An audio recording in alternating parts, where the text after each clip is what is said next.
বা যখন আমরা জীবাণুনাশক দিছি তখন কিন্তু পুকুরের যে ন্যাচারাল যে চক্রটা আছে, প্রসেসটা আছে, প্রসেসটা কিন্তু ওই মুহূর্তে বন্ধ হয়ে গেছে অ্যান্টিবায়োটিক দেওয়ার কারণে বা জীবাণুনাশক দেওয়ার কারণে। আমাদেরকে কিন্তু ওই প্রসেসটা আবার চালু করতে হবে। এই প্রসেস চালু করার জন্য আমরা কি করব, আমরা আপনাদের জন্য সেঞ্চুরি অ্যাগ্রো লিমিটেডের পক্ষ থেকে কেমিন অ্যাকোয়া সায়েন্স আমেরিকা থেকে এই যে দেখেন, এই যে এখানে লেখা আছে কি কেমিন। এই কেমিন কোম্পানিটা হচ্ছে এদের মাদার কোম্পানি। এই মাদার কোম্পানিটা হচ্ছে আমেরিকান, সরাসরি আমেরিকান, এবং এখানে কিন্তু এটার বর্ণনাও লেখা আছে। আপনারা চাইলে দেখতে পারেন যে এই কেমিন অ্যাকোয়া সায়েন্স হচ্ছে পুরো বিশ্বের ভেতরে টপ 5টা অ্যাকোয়া কোম্পানির ভেতরে একটা, যারা শুধুমাত্র অ্যাকোয়া প্রোডাক্ট তৈরি করে তা না, আর অনেক ধরনের প্রোডাক্ট তারা তৈরি করে, তবে অ্যাকোয়া প্রোডাক্টে তারা পুরো বিশ্বে টপ 5 এর মধ্যে একটা। এবং এই প্রোডাক্টটা আমরা কিন্তু তাদের একদম প্যাকেজিং সহ তাদের কাছ থেকে আমরা নিয়ে আসতেছি। তা এই কেমিনের মোটামুটি দেখা যাবে যে এই প্রায় বিশ্বের 17টা থেকে 18টা দেশে তাদের হচ্ছে ল্যাবরেটরি আছে। অর্থাৎ তারা কি করতেছে যে এই তাদের যে নিজস্ব ল্যাবরেটরি আছে, এই ল্যাবরেটরিতে প্রোডাক্ট নিয়ে কাজ করতেছে। তারা গবেষণা করতেছে যে কোন এলাকার জন্য কোন প্রোডাক্টটা ভালো হবে, কেমন প্রোডাক্ট নিয়ে আসলে পুকুরে কি হবে, যে রোগ বালাই থেকে আমরা পরিত্রাণ পাবো, প্রোডাকশনটা ভালো হবে। যে কারণে তারা কি করছে, এই আমরা যে প্রোবায়োটিকের একটা নতুন একটা আপনার হচ্ছে কি বলে যে নতুন একটা জাত তৈরি করছে, প্রোবায়োটিকেরই একটা নতুন জাত তৈরি করছে। যেমন দেখেন এখানে আমাদের প্রোবায়োটিক ফিশের কথা লেখা আছে হচ্ছে আমাদের 1, 2 দ্বিতীয় পেজের উল্টা পাশে প্রথম প্রোডাক্টটা, দ্বিতীয় পেজের উল্টা পাশে একদম প্রথমটা, হ্যাঁ এই যে প্রথমটা ভাই, ওখানে উপরে দেখেন কেমিন লেখা আছে, আর এখানে দেওয়া আছে দেখেন প্রোজাইটা ফিশ, ডান পাশে লেখা আছে কি যে bacillus subtilis PB6। Bacillus subtilis এটা কিন্তু প্রোবায়োটিক। এই ব্যাসিলাস সাবটিলিস এটা কিন্তু আপনি বাজারে যত রকমের প্রোবায়োটিক পাবেন সবগুলোতে আপনি ব্যাসিলাস সাবটিলিস পাবেন। ব্যাসিলাস সাবটিলিস হচ্ছে প্রোবায়োটিকের সবচেয়ে কমন জাত হচ্ছে ব্যাসিলাস সাবটিলিস। কিন্তু কেমিন যে কাজটা করছে সেটা হচ্ছে এই ব্যাসিলাস সাবটিলিসকে ওরা ল্যাবে তার জেনেটিক্যালি চেঞ্জ করে ফেলছে, গবেষণার মাধ্যমে চেঞ্জ করে ফেলছে, করে সেইটার কি করছে জেনারেশন 6ষ্ঠ জেনারেশন তৈরি করে ফেলছে। এবং এই 6ষ্ঠ জেনারেশন দেখা যাবে কি যে আমাদের যেটা নরমালি যে প্রোবায়োটিক গুলো আমরা ব্যবহার করি তার থেকে এই ব্যাসিলাস আরো দেখা যাবে দ্বিগুণ পরিমাণে দ্রুত কাজ করতে সক্ষম। অর্থাৎ আপনাদেরকে একটা তথ্য দেই, সেটা হচ্ছে যে যখন আমরা পুকুরে প্রোবায়োটিক দেই ওটা তো ব্যাকটেরিয়া, ওটা তো এরকম না যে মাছের মতো ডিম দিয়ে বাচ্চা দিবে, সেরকম না, বা অন্যান্য প্রাণীর মতো বাচ্চা দেয় এরকম সিস্টেম না। ব্যাকটেরিয়ার সিস্টেম কি নাম্বার বৃদ্ধি করে, সংখ্যায় বৃদ্ধি করে, 1টা থেকে 2টা, 2টা থেকে 4টা, 4টা থেকে 8টা, ওরা মাঝখানে ভাগ হয়ে আলাদা আলাদা হয়ে একটা করে পূর্ণাঙ্গ ব্যাকটেরিয়া তৈরি করে।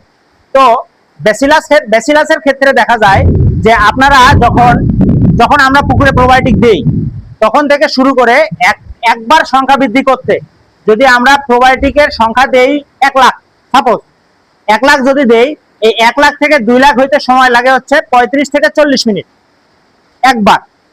এটা হচ্ছে আমরা যদি প্রোবায়োটিক দেই, প্রোবায়োটিকের 35 থেকে 40 মিনিট বা পুকুরের কন্ডিশনের উপর বেসিস করে হয়তো 45 মিনিট পর্যন্ত লাগতে পারে। কিন্তু এই ব্যাসিলাস সাবটিলিস PB6 যেটা বললাম কেমিনেটটা, এই কেমিনেটটা করতেছে কি, এটা একবার সংখ্যা বৃদ্ধি করতে সময় লাগতেছে 20 মিনিট। তাহলে বোঝেন একটা জিনিস যে আমরা যদি একটা পুকুরে 1 কেজি প্রোবায়োটিক দেই, মনে করেন এই 1 কেজি প্রোবায়োটিকের যে পরিমাণ ব্যাকটেরিয়া থাকে সেটা সংখ্যায় দ্বিগুণ হইতে অন্যান্য ব্যাকটেরিয়ার অন্যান্য প্রোবায়োটিকের ক্ষেত্রে যদি 40 মিনিট লাগে, তাহলে কেমিনেটটা এই প্রোজাইটা ফিশ কতটুকু সময় লাগতেছে 20 মিনিট, অর্থাৎ তার থেকে কিন্তু অর্ধেক।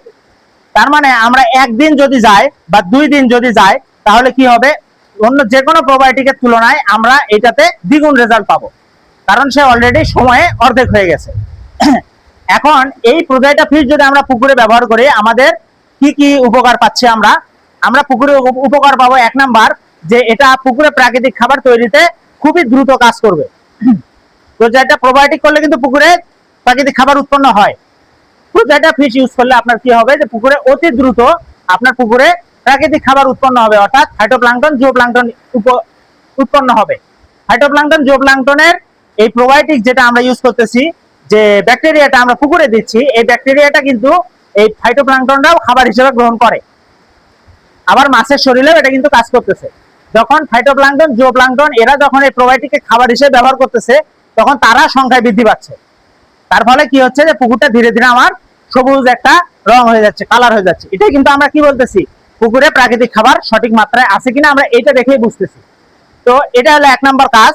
দ্বিতীয় যে কাজটা করতেছে যে এই প্রোবায়োটিক ব্যাসিলাস সাবটিলিস PB6 যেটা বলতেছি, এটা এই 6ষ্ঠ জেনারেশন হয়। এটা কি করতেছে, মাছের শরীরে একদম মুখ থেকে শুরু করে পুরোপুরি তার পাকস্থলী পর্যন্ত একটা প্রোটেকশন তৈরি করতেছে।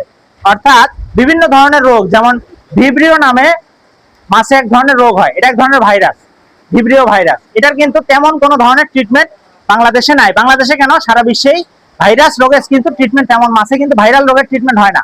হয়তো কি হয়, আমরা ওই যে অ্যান্টিবায়োটিক দিচ্ছি, জীবাণুনাশক দিচ্ছি, কিছুদিন পর পর দিতে দিতে মাছটাকে আমরা কোন রকম টিকায় রাখতেছি, হয়তো বিক্রি পর্যন্ত আমরা নিয়ে যাচ্ছি, তারপর বিক্রি করছি, কিন্তু আমাদের প্রোডাকশনটা আর ভালো হয় না। এই ব্যাসিলাস সাবটিলিস PB6 যদি আপনি পুকুরে মোটামুটি মাসে একবার, বা আপনি দেখা যাবে যে আমরা জেনারেলি সাজেস্ট করি 3 সপ্তাহে একবার, 21 দিনে একবার। তবে সেটা 21 দিনে না হোক, আপনি যদি 1 মাসে একবার যদি ডোজ করেন, তাহলে কি হবে, এই ভাইরাস জাতীয় যে রোগগুলো আছে এই রোগগুলো পুকুরে আর আসতেই পারবে না। যেমন আপনার পুকুরকে যদি মনে করি একটা দেশ বাংলাদেশ, এই বাংলাদেশের চতুর্দিকে বর্ডার আছে। বর্ডারে কি, বর্ডার গার্ড বাংলাদেশ নামে একটা বাহিনী বসে আছে না? তারা কি করতেছে, বাইরে, বাংলাদেশের বাইরে থেকে যে কোনো ধরনের কোনো ক্ষতিকর কোনো মানুষ চোরা কারবারি যাই বলে না কেন, তাদেরকে কি আসতে দিচ্ছে না। তার মানে যদি তারা কাউকে দেখে যে আসতেছে, তাহলে কিন্তু তারা কি করবে, শুটিং করে দেবে, গুলি করে দিবে, তাই না? এই প্রোজাইটা ফিশ হচ্ছে সেই বিজিবি, আমাদের পুকুরের বিজিবি হচ্ছে এই প্রোজাইটা ফিশ। এরা কি করতেছে, বাইরে থেকে এদের সংখ্যা এত তাড়াতাড়ি বৃদ্ধি পায় যে বাইরে থেকে একটা ক্ষতিকর জীবাণু যে আসবে, সেটাকে সে আসতেই দিবে না, সে জায়গাটাই তাকে দিবে না। তার ফলে কি হচ্ছে, আমাদের পুকুরে কি, আমরা যদি প্রতিনিয়ত প্রোবায়োটিক করতে থাকি, তাহলে আমাদের পুকুরে কোনো রোগ বালাই হওয়ার সম্ভাবনা থাকবে না ইনশাআল্লাহ, মাসে একবার। কারণ মাসে একবার কি কারণে বলতেছি, যে একটা প্রোবায়োটিক আপনি প্রোবায়োটিক করার পর সেটা কিন্তু একটা নির্দিষ্ট সময় পর্যন্ত সংখ্যা বৃদ্ধি করতে থাকে, করতে করতে করতে করতে এক সময় কি ওটার কিন্তু সংখ্যা বৃদ্ধিটা ধীরে ধীরে কমে আসবে। সেই সময়কালটা হচ্ছে মোটামুটি 21 দিন থেকে 30 দিন, 1 মাস। তো যে কারণে আমরা বলি যে প্রতি মাসে একবার যদি প্রোবায়োটিক করা যায়, তাহলে আপনার পুকুরের কোনো সময়ে কোনো সমস্যার সম্মুখীন ইনশাল্লাহ হবে না। বর্তমান বিশ্বে আমাদের কিন্তু জীবাণুনাশক বা অ্যান্টিবায়োটিকের প্র্যাকটিসটা অনেক কমে আসতেছে। বিশেষ করে বাংলাদেশে এখন কেবল জিনিসটা আমরা চালু হচ্ছে কিছু কিছু জায়গায়। তবে চীন কিন্তু বাংলাদেশের থেকেও বেশি মাছ প্রোডাকশন করে, চীনে মাছ প্রোডাকশন বাংলাদেশের থেকেও অনেক বেশি। এবং যেহেতু বেশি হবে, জায়গা কত বড় সেটা দেখতে হবে, অনেক বড় জায়গা। তো তারা কি করতেছে, তারা কিন্তু এখন প্রোবায়োটিকে ফোকাস দেয় বেশি, জীবাণুনাশক বা অ্যান্টিবায়োটিকে ফোকাস দেয় কম। কারণ তারা এই জিনিসটা ফাইন্ড আউট করছে যে আমরা যদি দেখা যায় একবার যদি রোগ হয় পুকুরে, এবং সেখানে যদি আমরা অ্যান্টিবায়োটিক দেই, তাহলে মিনিমাম 5% পর্যন্ত প্রোডাকশন কমে যায়। যেটা আপনার 5% বেশি হওয়ার কথা ছিল পুরো সিজনে, এই 5% ওই একবার ডোজের কারণে, ওই 3 দিন বা 5 দিন বা 7 দিন ডোজের কারণে 5% থেকে 10% পর্যন্ত প্রোডাকশন আপনার কমে যাচ্ছে। তো সেই প্রোডাকশনটা ওরা ধরে রাখতে পারছে প্রোবায়োটিকের মাধ্যমে, যে প্রোবায়োটিক যদি করি তাহলে আমার পুকুরে প্রাকৃতিক খাবার উৎপন্ন হচ্ছে, প্রোবায়োটিক যদি করে মাছের রোগও কম হচ্ছে। তাতে কি হচ্ছে, আমাদের জীবাণুনাশক বা অ্যান্টিবায়োটিক বা ওই সময় দেখা যায় আমরা কিন্তু আর খরচের চিন্তা করি না। মাছ বাঁচানোর জন্য আমার যত খরচ হয় হোক, আমার মাছকে ভালো করতে হবে। তার মানে কি আপনার ওই সময় কি একটা যে কোনো রোগ বালাই যদি রেগুলার বেসিসে আমরা ইউজ করতে পারি, তাহলে যে কোনো রোগ বালাই থেকে আমরা খুব ভালো মতো পুকুরটাকে সেফলি আমরা হচ্ছে প্রোডাকশন পর্যন্ত, মাছ তোলা পর্যন্ত, মাছ পুকুরে বাজারে বেচা পর্যন্ত আমরা নিয়ে যেতে পারবো ইনশাআল্লাহ। যদি আপনার পুকুরে যদি সমস্যা না থাকে, আপনি যদি প্রতি মাসে প্রোজাইটা ফিশ ব্যবহার করতে থাকেন, তাহলে আপনার জীবাণুনাশক অ্যান্টিবায়োটিক এই জাতীয় ডোজগুলো আর হবে না।